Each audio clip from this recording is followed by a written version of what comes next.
This entire video was filmed on the iPhone 12, no fancy lenses, no expensive plugins, just raw filmmaking with what's available. First thing to think, Budge! This is the moment we waited for. Everything you want is right here. We gon' give them what they came for. So you want to be a filmmaker, but you just found out how much cameras and lenses cost?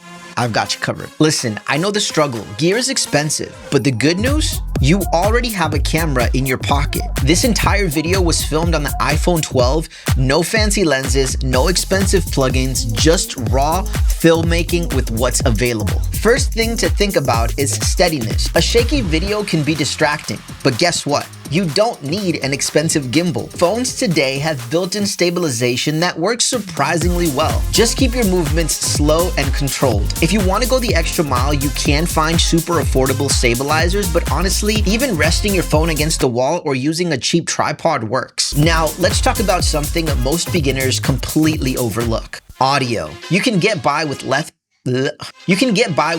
perfect visuals, but audio will instantly kill your video. Right now I'm using the Rode Wireless Go 2 Pro because it's what I had on hand, but don't worry, there are plenty of options out there under $10, and I actually have one right here, but I forgot to charge it for the video.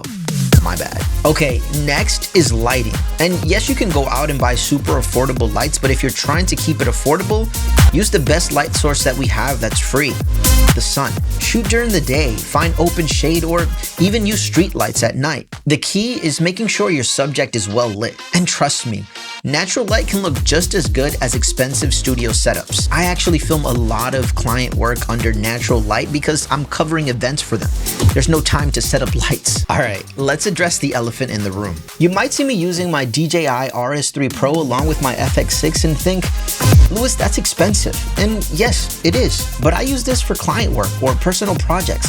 You don't need this to start. There are super affordable stabilizers out there. You just have to find what fits your budget. And again, phones today have some solid stabilizing built in, so you might not even need one. Now, let me be real with you. Gear helps, but it's not the most important thing. When I started making films, I didn't even have the option of using my phone because they weren't as capable as they are now. I saved up forever just to buy a $100 camera. You already have a camera in your pocket that's more powerful than what I started with. And think about it. Before cameras existed, people were just telling stories around a fire. It was all about imagination, emotion, and connection. The same is true today. You can have the most expensive camera in the world, but if you don't have a story that's interesting, no one's gonna watch it. So don't let gear be the thing that stops you. Focus on telling great stories, because at the end of the day, it's not about the camera.